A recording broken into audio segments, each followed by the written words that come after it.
നിങ്ങളുടെ ജോലി, ശമ്പളം, ജീവിതം ഒരൊറ്റ കടലിടുക്കിൻ്റെ ദയയിലാണെന്ന് ഞാൻ പറഞ്ഞാൽ നിങ്ങൾ വിശ്വസിക്കുമോ? അതെ, ഹോർമുസ് കടലിടുക്ക് 33 കിലോമീറ്റർ മാത്രം വീതിയുള്ള ഇടനാഴി. പക്ഷേ ഈ ഇടനാഴിയിലാണ് ഇന്ന് ലോകം ഊന്നി നിൽക്കുന്നത്. അറബ് മണ്ണിൽ അമേരിക്ക ഒരു കൂടൊരുക്കി, ഇറാനെ വളഞ്ഞ് ഒരു യുദ്ധക്കൂട്. ഒരൊറ്റ മനുഷ്യൻ ആ കൂട് ഭേദിച്ചു.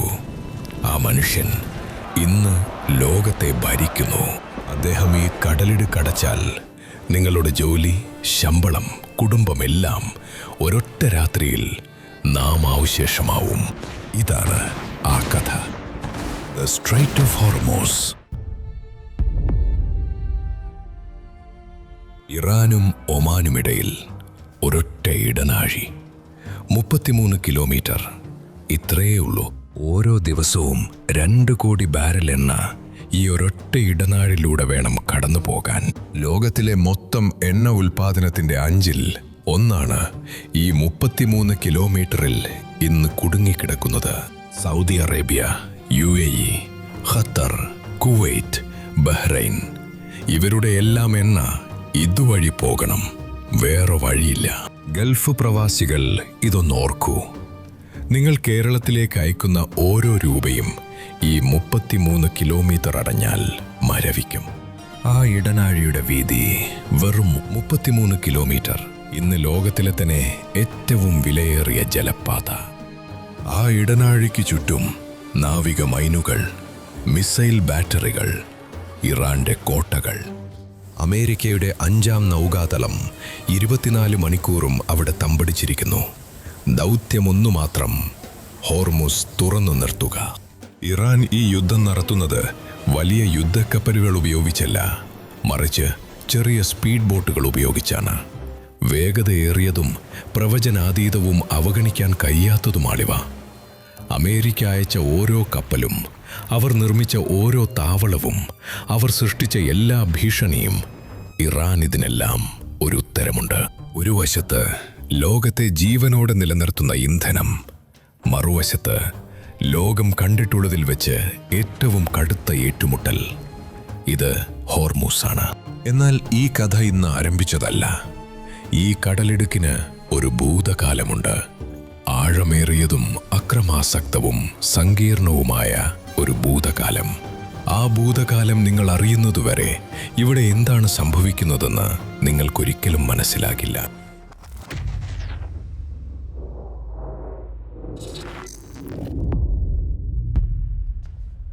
1000 വർഷക്കാലം അറബ് ശാസ്ത്രജ്ഞർ ഒരു ഉജ്ജ്വലമായ സൂര്യോദയം പോലെ തിളങ്ങി. ബാഗ്ദാദിൽ ബീജഗണിതം പിറന്നു. കെയ്റോയിൽ വൈദ്യശാസ്ത്രത്തിലെ അഭൂതപൂർവമായ പുരോഗതി അഭിവൃദ്ധി പ്രാപിച്ചു. ഡമാസ്കസിൽ ജ്യോതിശാസ്ത്രജ്ഞർ നക്ഷത്രങ്ങളെ പട്ടികപ്പെടുത്തി. യൂറോപ്പ് ഇരുട്ടിൽ മുങ്ങിത്താഴുമ്പോൾ ഈ നേട്ടങ്ങൾ സംസ്കാരങ്ങളെ ബന്ധിപ്പിക്കുകയും ഒരു പ്രബുദ്ധ യുഗത്തിന് തുടക്കമിടുകയും ചെയ്യുന്ന ഒരു പാരമ്പര്യം സൃഷ്ടിച്ചു.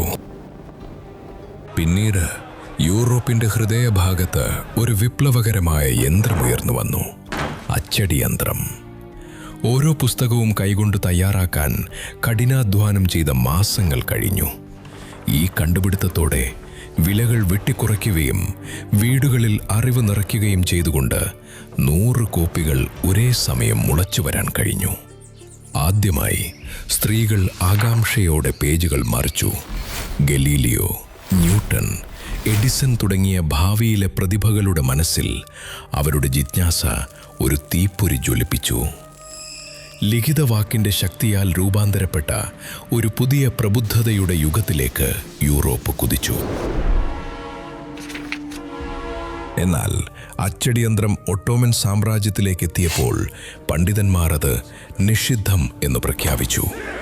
അറബികൾ അവരുടെ കയ്യെഴുത്തു പ്രതികളിൽ മുറുകെ പിടിച്ചപ്പോൾ യൂറോപ്പ് അച്ചടിച്ച പദത്തെ സ്വീകരിച്ചു.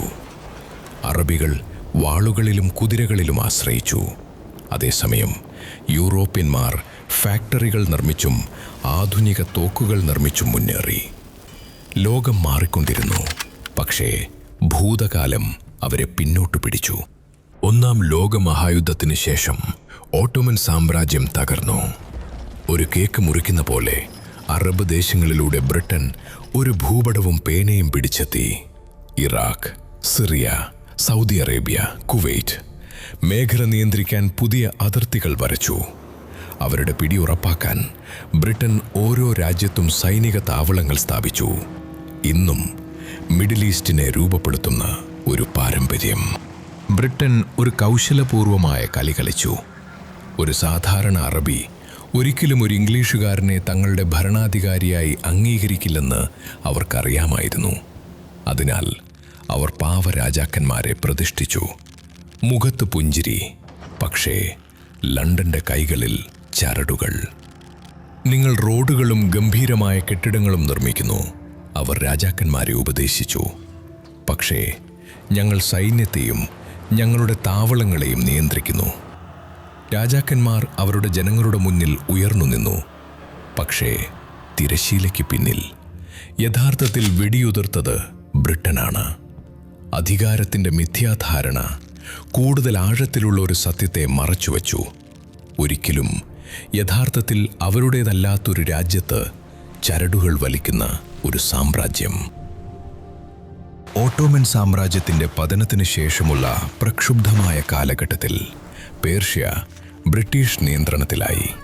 1921 കുഴപ്പങ്ങൾക്കിടയിൽ ബ്രിട്ടീഷുകാർ റസാ ഷാ പഹ്ലവി എന്ന പട്ടാളക്കാരനെ പിടികൂടി പുതിയ ഷാ ആക്കി മാറ്റി. പേർഷ്യയുടെ ചരിത്രത്തിൽ ഒരു പുതിയ യുഗത്തിന് വഴിയൊരുക്കി.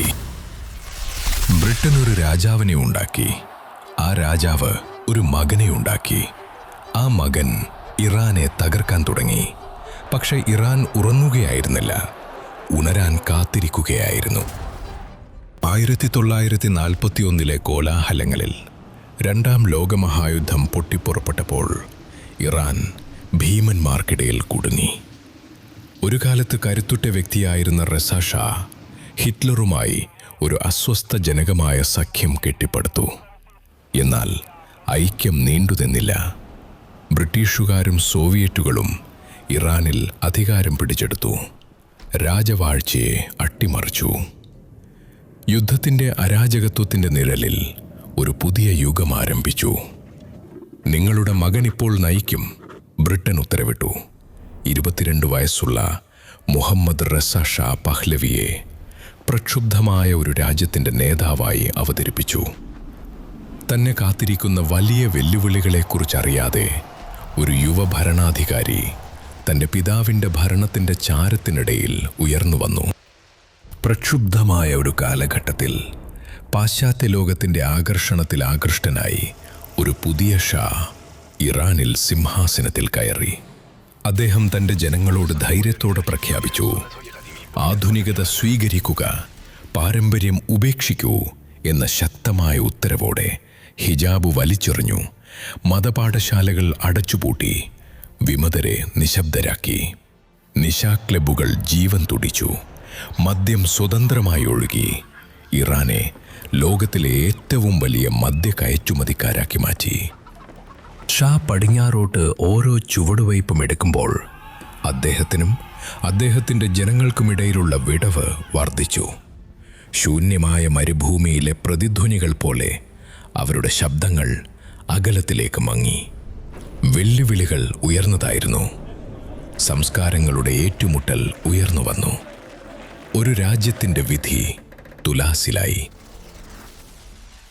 രണ്ടാം ലോകമഹായുദ്ധം അവസാനിച്ചു. ബ്രിട്ടനെ വിജയികളാക്കി. പക്ഷേ സാമ്പത്തികമായി തകർന്നു. ആഗോള ആധിപത്യം നഷ്ടപ്പെട്ട അവർ അറബ് രാജ്യങ്ങളിൽ നിന്ന് പിൻവാങ്ങാൻ തുടങ്ങി. ശൂന്യതയിൽ ഒരു പുതിയ സൂപ്പർ പവർ ഉയർന്നു വന്നു, അമേരിക്ക. തുറന്ന കൈകളോടെ അറബ് രാഷ്ട്രങ്ങൾ അതിൻ്റെ സാന്നിധ്യത്തെ സ്വാഗതം ചെയ്തു. വിശാലമായ താവളങ്ങൾക്ക് പകരം അമേരിക്ക ചെറിയ ഔട്ട്പോസ്റ്റുകൾ സ്ഥാപിച്ചു. പ്രദേശത്തിൻ്റെ ജീവരക്തമായ എണ്ണയെ ലക്ഷ്യം വയ്ക്കാൻ തന്ത്രപരമായി ഈ ഔട്ട്പോസ്റ്റുകൾ ഉപയോഗിച്ചിരുന്നത്. Saudi Arabia, Kuwait, Bahrain, Qatar, UAE ഓരോന്നും ഒരു പുതിയ ശക്തി ചലനാത്മകതയിലെ നിർണായക കേന്ദ്രങ്ങളായി മാറി. മങ്ങിക്കൊണ്ടിരിക്കുന്ന ഒരു സാമ്രാജ്യത്തിൻ്റെ അവശിഷ്ടങ്ങൾക്കിടയിൽ ഭാവി പുനർനിർമ്മിച്ചു. അറബ് ലോകത്ത് അമേരിക്ക പിടിമുറുക്കിയതോടെ ധീരനായ ഒരു രാജാവ് ഉയർന്നു വന്നു. Faisal bin അബ്ദുറസീസ് Al Saud അധികാരത്തിലെത്തി. American സൈന്യത്തെ തൻ്റെ നാട്ടിൽ നിന്ന് പുറത്താക്കി. അദ്ദേഹത്തിൻ്റെ ധീരത കാരണം വേലിയേറ്റങ്ങൾ മാറാൻ തുടങ്ങി. അമേരിക്കയുടെ പിടി അയഞ്ഞു. മേഖലയിൽ ഒരു പുതിയ യുഗത്തിന് തിരികൊളുത്തി. സ്വന്തം അനന്തരവന്റെ കൈകളാൽ വഞ്ചനയ്ക്കിരയായി ഫൈസൽ രാജാവ് രക്തസാക്ഷിയായപ്പോൾ അറബ് ലോകത്ത് തങ്ങളുടെ സാന്നിധ്യം പുനഃസ്ഥാപിക്കാൻ അമേരിക്ക ആ അവസരം മുതലെടുത്തു. അവർക്കൊരു ശക്തമായ കാരണം കണ്ടെത്താൻ കഴിഞ്ഞില്ല. ന്യായീകരണത്തിനായുള്ള വേട്ടയാടൽ ആരംഭിച്ചു. ഇറാനിൽ അസംതൃപ്തി പടർന്നപ്പോൾ ഷായുടെ ദുർഭരണം ഇരുണ്ട നിഴൽ വീഴ്ത്തി. എന്നാൽ നിരാശയുടെ ആഴങ്ങളിൽ നിന്ന് ഒരു ദർശനമുള്ള പണ്ഡിതനായ ആയത്തുള്ള റുഹുല്ല ഖൊമേനി ഉയർന്നു വന്നു. സ്വേച്ഛാധിപത്യത്തിനും ജനങ്ങളുടെ ഇച്ഛാശക്തിക്കുമിടയിലുള്ള ഒരു ഇതിഹാസ ഏറ്റുമുട്ടലിന് വേദിയൊരുക്കിയ ഒരു തീപ്പൊരി വിപ്ലവത്തിന് തിരികൊളുത്തി. അദ്ദേഹം പ്രതീക്ഷയുടെ ഒരു ദീപസ്തംഭമായി മാറി. ഒരു ശബ്ദം ഒരു രാജ്യത്തെ കത്തിച്ചു. ഒരു മനുഷ്യൻ ഒരു ചക്രവർത്തിയെ വിറപ്പിച്ചു. ലോകം കണ്ടു ഒരു വിപ്ലവം ജനിക്കുന്നത്. പക്ഷെ ഒരു യുദ്ധം കൂടി കാത്തിരിക്കുകയായിരുന്നു. ഇറാനിലെ ഒരു ശാന്തമായ ഗ്രാമത്തിൽ 1902 ഒരു ആൺകുട്ടി ജനിച്ചു. ഒരു പ്രക്ഷുബ്ധമായ ജീവിതയാത്രയ്ക്ക് വിധിക്കപ്പെട്ടവൻ. വെറും 5 മാസം പ്രായമുള്ളപ്പോൾ അനാഥനായി അതിശക്തയായ അമ്മായിയാണ് അവനെ വളർത്തിയത്. രാജാക്കന്മാരുടെ മുമ്പിൽ ഒരിക്കലും തല കുനിക്കരുത് എന്ന വളർത്തമ്മയുടെ ശക്തമായ മന്ത്രം അവനിൽ തുളച്ചുകയറി. അവൻ പക്വത പ്രാപിച്ചപ്പോൾ ഷായുടെ അഴിമതിക്കെതിരെ ആവേശത്തോടെ പ്രസംഗിച്ചു. ഒരു ഫീനിക്സ് പക്ഷിയെപ്പോലെ അവന്റെ ശബ്ദം നിഴലുകളിൽ നിന്ന് ഉയർന്നു വന്നു. മങ്ങിയ വെളിച്ചമുള്ള പള്ളികളിലൂടെ പ്രതിധ്വനിച്ചു. അദ്ദേഹം ഷായെ ഇസ്ലാമിന്റെ ശത്രുവായി പ്രഖ്യാപിച്ചു. കാസറ്റ് ടേപ്പുകളിൽ റെക്കോർഡ് ചെയ്ത അദ്ദേഹത്തിന്റെ തീക്ഷ്ണമായ വാക്കുകൾ തിരക്കേറിയ ചന്തകളിലൂടെ പാമ്പായി ജനങ്ങളിൽ പ്രതിരോധത്തിന്റെ ഒരു തീ ആളിക്കത്തിച്ചു. എന്നാൽ ഒരു ഭീഷണി മനസ്സിലാക്കിയ ഷാ തിരിച്ചടിച്ചു. അദ്ദേഹത്തെ അറസ്റ്റ് ചെയ്ത് ഇറാഖിലേക്ക് നാടുകടത്തി. 14 വർഷത്തെ നീണ്ട വേർപിരിയൽ അത് അവന്റെ ആത്മാവിനെ നശിപ്പിച്ചില്ല. മറിച്ച് ശക്തനായ ഒരു നേതാവായി അവനെ കെട്ടിപ്പടുക്കുകയാണ് ചെയ്തത്. പേർഷ്യൻ സാമ്രാജ്യത്തിന് ദീർഘകാലങ്ങൾക്ക് മുൻപ് നഷ്ടപ്പെട്ട പ്രതാപം വീണ്ടെടുക്കുന്നതിനു വേണ്ടി ചുട്ടുപൊള്ളുന്ന മരുഭൂമിയുടെ ഹൃദയത്തിൽ ഷാ ഒരു അതിഗംഭീരമായ ഒരു വിരുന്നു വിഭാവനം ചെയ്തു. The flames of Persia. 600 തിളങ്ങുന്ന ലിമോസിനുകൾ ആഡംബരത്തിന്റെ തിളങ്ങുന്ന മരുപ്പച്ചയിലേക്ക് ഉരുണ്ടുകയറി. സ്വപ്നങ്ങളിൽ നിന്ന് നിർമ്മിച്ച ഒരു നഗരത്തിനുള്ളിൽ അവരുടെ ചിരി പ്രതിധ്വനിച്ചുകൊണ്ട് ലോക നേതാക്കൾ ഒത്തുകൂടി. ഷാ ഒരു സ്വർണ്ണ സിംഹാസനത്തിലിരുന്നു.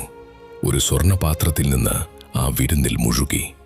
എന്നിരുന്നാലും സ്വർണം പൂശിയ കവാടങ്ങൾക്ക് പുറത്ത് വിശക്കുന്ന ജനങ്ങളുടെ വേട്ടയാടുന്ന നിലവിളികൾ പ്രതിധ്വനിച്ചു. അദ്ദേഹത്തിന്റെ അഹങ്കാരത്തിന്റെ വ്യക്തമായ ഓർമ്മപ്പെടുത്തലായി. ഗാംഭീര്യത്തിനായുള്ള അദ്ദേഹത്തിന്റെ അന്വേഷണം ഒരു വിപ്ലവം അഴിച്ചുവിടുമോ, അതോ അതോടുവിൽ അദ്ദേഹത്തെ പൂർണ്ണമായും ദഹിപ്പിക്കുമോ എന്ന ലോകം ഉറ്റുനോക്കാൻ തുടങ്ങി. ഇറാനിലെ തെരുവുകളിൽ മാറ്റത്തിന്റെ മന്ത്രങ്ങൾ അലയടിക്കുമ്പോൾ ഏറ്റവും അപ്രതീക്ഷിതമായ സ്ഥലങ്ങളിൽ തീജ്വാല ജ്വലിച്ചു. ഒരു കാലത്ത് ബസാറിൽ വെറും കൗതുകങ്ങളായിരുന്ന ഖൊമേനിയുടെ ടേപ്പുകൾ സൈനിക നേതൃത്വത്തിന്റെ ശക്തമായ ഇടനാടികളിലേക്ക് നുഴഞ്ഞു കയറി. ഇപ്പോൾ സൈനികർ പോലും അദ്ദേഹത്തിന്റെ ഓരോ വാക്കിലും പ്രകമ്പനം കൊള്ളാൻ തുടങ്ങിയിരിക്കുന്നു. ശബ്ദത്തിന് പിന്നിലുള്ള മനുഷ്യൻ തിരിച്ചുവരാൻ തയ്യാറെടുക്കുമ്പോൾ വായു പ്രതീക്ഷയാൽ പൊട്ടിത്തെറിച്ചു. ചരിത്രത്തിന്റെ ഗതി മാറ്റിമറിക്കുന്ന ഒരു വിപ്ലവത്തിന് അദ്ദേഹം തുടക്കമിടുകയായിരുന്നു. ഖൊമേനി വിമാനത്തിൽ നിന്നിറങ്ങിയപ്പോൾ ആൾക്കൂട്ടത്തിനിടയിലൂടെ അദ്ദേഹത്തിന്റെ ശബ്ദം തുളച്ചുകയറി. ഇസ്ലാം എന്നാൽ വെറും പ്രാർത്ഥനയല്ല, ദുഷ്ടശക്തികളുടെ സിംഹാസനങ്ങളെ അട്ടിമറിക്കുന്നതും കൂടിയാണ്.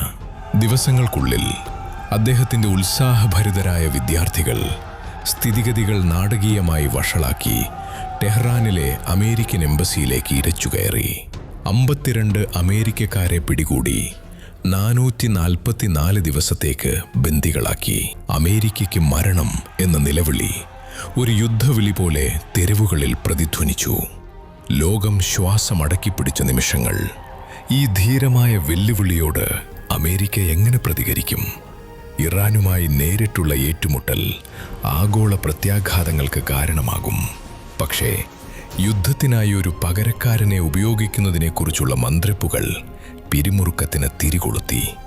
അതിനായി അവരൊരാളെ തേടിക്കൊണ്ടിരുന്നു. അത് ചെന്നെത്തിയത് ദാരിദ്ര്യത്തിൽ നിന്നും അഭിലാഷത്തിൽ നിന്നും ഉയർന്നുവന്ന് ക്രൂരമായ അട്ടിമറിയിലൂടെ നിയന്ത്രണം പടവെട്ടി വന്നവനിലേക്ക്, സദ്ദാം ഹുസൈൻ. ലോകം സൂക്ഷ്മമായി നിരീക്ഷിച്ചുകൊണ്ടിരിക്കെ സൗദി അറേബ്യയുമായും കുവൈറ്റുമായും സഖ്യമുണ്ടാക്കിയ അമേരിക്ക ഖൊമേനിക്കെതിരെ തങ്ങളുടെ എതിർപ്പ് പ്രഖ്യാപിച്ചു. സഖ്യങ്ങൾ ശക്തമാവുകയും അന്തരീക്ഷം കൂടുതൽ അസ്ഥിരമാവുകയും ചെയ്തപ്പോൾ ഒരു സ്ഫോടനാത്മകമായ സംഘട്ടനത്തിന് വേദിയൊരുങ്ങി. സദ്ദാമിൻ്റെ ക്രൂരമായ ഉയർച്ച സഖ്യകക്ഷികളുടെ വിജയത്തിലേക്കുള്ള താക്കോലായിരിക്കുമോ? അതോ അത് പ്രദേശത്തെ അഗാധമായ കുഴപ്പത്തിലേക്ക് തള്ളിവിടുമോ എന്ന അറബ് ലോകം ഭയന്ന ദിവസങ്ങൾ. സമയം ചലിച്ചുകൊണ്ടിരുന്നു. ചരിത്രം തുലാസിൽ തൂങ്ങിക്കിടക്കുകയായിരുന്നു. സദ്ദാം പറഞ്ഞു, 3 ആഴ്ച മതി. ചരിത്രം ചിരിച്ചു. 8 വർഷം. ഒരു ഗ്രാമം മുഴുവൻ വിഷത്തിൽ കത്തി. ഒരു ജ്വാലയും അണഞ്ഞു. ഒരു ചോദ്യം മാത്രം ബാക്കിയായി. 1980 സെപ്റ്റംബർ 22. സദ്ദാം ഹുസൈൻ്റെ കണക്കുകൂട്ടൽ ലളിതമായിരുന്നു. 1979 ഇസ്ലാമിക വിപ്ലവം ഇറാനെ തകർത്തു കളഞ്ഞിരിക്കുന്നു. സൈന്യം ശിഥിലമാണ്. രാജ്യം അസ്ഥിരമാണ്. ഒരൊറ്റ പ്രഹരം മതി. പരമാവധി 3 ആഴ്ച. ഇറാൻ മുട്ടുമടക്കും. ഖൊമേനി തകരും. താൻ അറബ് ലോകത്തിൻ്റെ രക്ഷകനാകും. പക്ഷേ ചരിത്രത്തിന് സദ്ദാമിനോട് ക്രൂരമായ ഒരു തമാശ പറയാനുണ്ടായിരുന്നു. ഇറാഖി ടാങ്കുകൾ മരുഭൂമി കടന്നു. യുദ്ധവിമാനങ്ങൾ ടെഹ്റാന്റെ ആകാശം കീറിമുറിച്ചു. ആദ്യ ആഴ്ചകളിൽ സദ്ദാമിൻ്റെ പദ്ധതി വിജയിക്കുന്നതുപോലെ തോന്നി. പക്ഷേ ഇറാൻ തകർന്നില്ല. ഇറാന്റെ പ്രതിരോധം ആരും പ്രതീക്ഷിച്ച ഒന്നായിരുന്നില്ല. തകർന്ന സൈന്യമായിരുന്നില്ല അത്. വിശ്വാസം ആയുധമാക്കിയ ഒരു രാജ്യമായിരുന്നു. രക്തസാക്ഷിത്വം തന്ത്രമാക്കിയ ഒരു പ്രതിരോധം. 3 ആഴ്ച, 8 വർഷമായി. മരുഭൂമിയിൽ കിടങ്ങുയുദ്ധം പടർന്നു. 1914 യൂറോപ്പ് കണ്ട ട്രെഞ്ച് വാർഫെയർ. 1-ാം ലോകമഹായുദ്ധത്തിൽ ലക്ഷങ്ങൾ ചോര ചിന്തിയ അതേ നരകം ഇത്തവണ മണലിൽ, ഗൾഫിൻ്റെ കനൽ ചൂടിൽ ആവർത്തിക്കുകയായിരുന്നു. ഉരിഞ്ച് മണ്ണിനു വേണ്ടി ആയിരക്കണക്കിന് ജീവനുകൾ പൊലിഞ്ഞു. ജയിക്കാൻ വേണ്ടി സദ്ദാം രാസായുധങ്ങൾ വരെ പ്രയോഗിച്ചു. യുദ്ധ നിയമങ്ങളെല്ലാം അയാൾ കാട്ടിൽ പറത്തി. 1988 മാർച്ച് 16 ഹലബ്ജ എന്ന കുർദിഷ് ഗ്രാമത്തിൽ അയാൾ വിഷവാതകം നിറച്ച് ജനങ്ങളെ കൊന്നൊടുക്കി. 5000-ത്തിലധികം സാധാരണക്കാർ, സ്ത്രീകൾ, കുട്ടികൾ, വൃദ്ധർ, ആരും ബാക്കിയായില്ല. ലോകമെല്ലാം കണ്ടുനിന്നു. ഐക്യരാഷ്ട്രസഭയുടെ രക്ഷാസമിതി ചർച്ച ചെയ്തു, പ്രമേയങ്ങൾ പാസാക്കി. എന്നാൽ യഥാർത്ഥ ഇടപെടലുണ്ടായില്ല. കാരണം ഇറാന്റെ ചോര ഒഴുകുന്നത് വാഷിംഗ്ടണിന്റെ താൽപ്പര്യമായിരുന്നു. 1988 8 വർഷം, 1 ദശലക്ഷം മരണങ്ങൾ. 2 രാജ്യങ്ങളും തകർന്നു തരിപ്പണമായി. യുദ്ധം അവസാനിച്ചു. പക്ഷേ വിജയിയുണ്ടായിരുന്നില്ല. പരാജിതനുമുണ്ടായിരുന്നില്ല. മരിച്ചവർ മാത്രം ബാക്കിയായി. സദ്ദാം ജയിച്ചില്ല. ഖൊമേനി തകർന്നില്ല. 2 പേരും സ്വന്തം ജനതയോട് വിജയം അവകാശപ്പെട്ടു. പക്ഷേ ശവക്കുഴികൾക്ക് രാഷ്ട്രീയമില്ലെന്ന് അവർ മറന്നു. 1989 ജൂൺ 3 ആയത്തുള്ള റുഹുല്ല ഖൊമേനി, ഇറാനെ വിപ്ലവത്തിലൂടെ നയിച്ച ആ പുരോഹിതൻ, ഒരു സാമ്രാജ്യത്തെ വെല്ലുവിളിച്ച ആ 89കാരൻ അന്ത്യശ്വാസം വലിച്ചു. പിന്നെ സംഭവിച്ചത് ചരിത്രമാണ്. 1 കോടി ആളുകൾ ടെഹ്റാനിൽ തടിച്ചുകൂടി. ലോകം ഇതുവരെ കണ്ടിട്ടില്ലാത്ത ഒരു ശവസംസ്കാര ജനസഞ്ചയം. ഇനി ഒരിക്കലും കാണാൻ സാധ്യതയുമില്ല. എന്നാൽ ആ ജനസഞ്ചയത്തിന് നടുവിൽ ഒരു ചോദ്യം അവശേഷിച്ചു. ഇനിയാര്? ഇറാനെ നയിക്കാൻ ആർക്കാണ് കഴിയുക? ഖൊമേനിയുടെ ശൂന്യത നികത്താൻ ആരുണ്ട്? ഉത്തരം ആരും പ്രതീക്ഷിച്ചതായിരുന്നില്ല. അലി ഹൊസൈനി ഖമനേയി, ഒരു ദരിദ്ര പുരോഹിതന്റെ മകൻ, ഷായുടെ ഭരണത്തിൽ 6 തവണ ജയിലിൽ അടയ്ക്കപ്പെട്ടവൻ, ഒരു ബോംബാക്രമണത്തിൽ വലതു കൈയുടെ ചലനശേഷി പൂർണ്ണമായും നഷ്ടപ്പെട്ടവൻ, തകർന്ന ശരീരം, പക്ഷേ തകരാത്ത മനസ്സ്. മതപണ്ഡിതന്മാരുടെ സമ്മേളനം അദ്ദേഹത്തെ ഇറാന്റെ 2ാമത്തെ പരമോന്നത നേതാവായി തിരഞ്ഞെടുത്തു. ഖൊമേനിയുടെ നിഴലിൽ ജീവിച്ച ഒരു മനുഷ്യൻ, മുറിവേറ്റ കൈകളുള്ള ഒരു മനുഷ്യൻ, ഇപ്പോൾ പശ്ചിമേഷ്യയിലെ ഏറ്റവും ശക്തമായ സ്ഥാനത്ത്. ആയത്തുല്ല റുഹുല്ല ഖൊമൈനി ഒരു വിപ്ലവം ജ്വലിപ്പിച്ചു. സ്വന്തം ശ്വാസം കൊണ്ട്, സ്വന്തം ശബ്ദം കൊണ്ട്, സ്വന്തം സാന്നിധ്യം കൊണ്ട്. ഇനി അലി ഹൊസൈനി ഖമനേയിക്ക് ആ തീ കെടാതെ കാക്കേണ്ടിയിരിക്കുന്നു. ഒരു വ്യക്തിയിൽ ഊന്നി നിന്ന വിപ്ലവത്തെ ഒരു വ്യക്തിക്ക് ഇല്ലാതാകാൻ കഴിയാത്ത ഒരു ശക്തിയാക്കി മാറ്റേണ്ടിയിരിക്കുന്നു. ലോകം സൂക്ഷ്മമായി നിരീക്ഷിച്ചു. ഇനി ആ തീ മുറിവേറ്റ കൈകളിൽ ജ്വലിക്കുമോ? സദ്ദാം ഒരു രാത്രി കൊണ്ട് കുവൈറ്റ് കവർന്നു. അമേരിക്ക അറബ് മണ്ണു പിടിച്ചു. ഒരു ഡ്രോൺ ഇറാന്റെ ഹൃദയം കീറി. ഇറാൻ തിരിച്ചടിച്ചു. ലോകം നടുങ്ങി. ഹോർമൂസിന്റെ യഥാർത്ഥ യുദ്ധം ഇനി തുടങ്ങുന്നു.